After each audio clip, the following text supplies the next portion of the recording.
Welcome, welcome, welcome, one and all. Today, it's gonna be briefer. I'm not gonna, get be long-winded and all of that. But we're gonna talk about something that man could have been so good if they didn't rush it along. If they just waited a little more time to bring in the big, ticket guys that they did months down the road. Like if they just waited to do it, that could have been so good, so good. And this is just one particular night that we're talking about.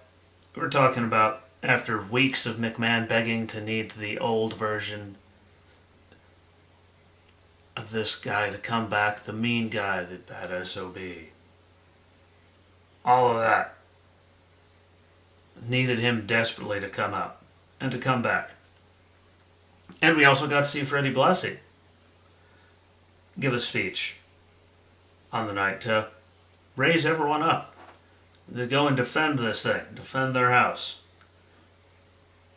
And that would be the night that Stone Cold finally snapped back out of it and became the old Stone Cold. And was at the friendly tap, and boom, breaks a pole cue in half, and we're off to the races. And it starts out like any other thing, there's Taker and Kane in the ring, taking care of business. I think DDP was down there getting stomped on someone else. Enter the the Dudley boys. Start attacking them. And more of the ECW guys. And then once those two, even more, like pretty much the whole alliance for the most part, WCW and ECW guys, in the ring. And even though more WWE guys came out, the Bradshaws of the world, Jeff Hardy, all like their WWE guys are outnumbered. They're getting just hammered and just beaten, senseless. Taker and Kane, and they're really still fighting people off. And then enter that beautiful black truck, that angry bald-headed man with the broken pool cue.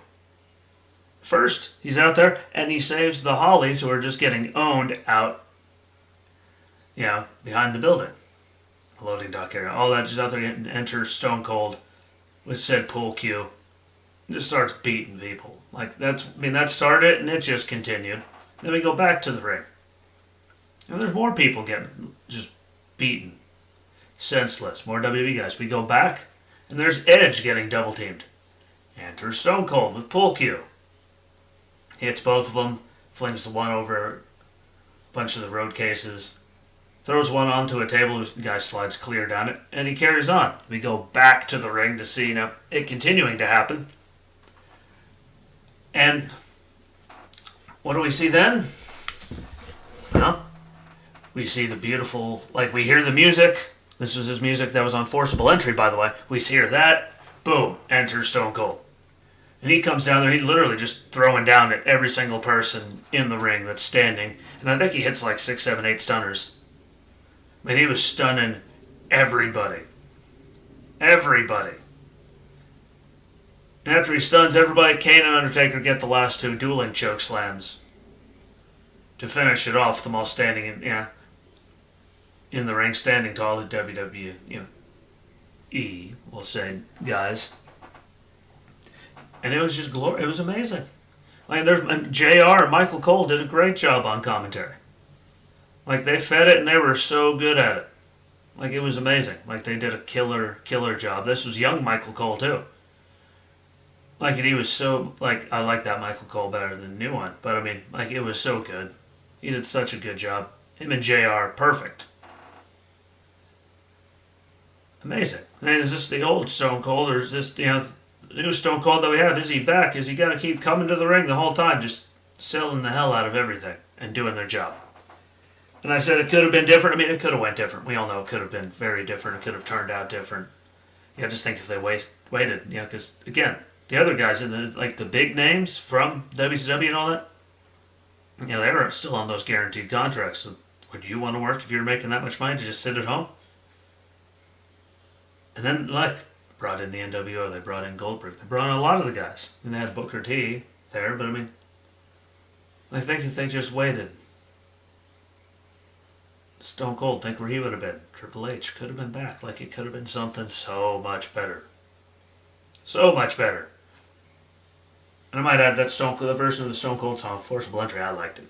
Don't know what everyone else thinks, but I love the thing. I thought it was great. That night right there, even with the cast of characters that they had, the way that they got old Stone Cold, the old toughest SOB on the planet, the old Texas Rattlesnake, that guy to come back, like that was a great way to do all of that. It made sense. Everyone loved it. Granted, they have him being the one being the Benedict Arnold and turning on everyone later down the road, but we can talk about that much later. But just think, man, what it could have been if they just waited a little bit longer and showed a little more patience. The invasion thing could have went so much better, and it could have lasted longer. I mean, it pretty much came and it was gone, really, really fast. That's one of those what ifs, and we'll never know. It's a shame, but we'll never know. So, that being said, go back and watch it. It was a hell of a time. And we'll go deeper tomorrow. And go over everything that happens on NXT tonight. As there's 2 title matches. You know, the 2 announcements from Regal. I think I know what one is. Pretty sure we all think we know what one is, but wait and see how that works out.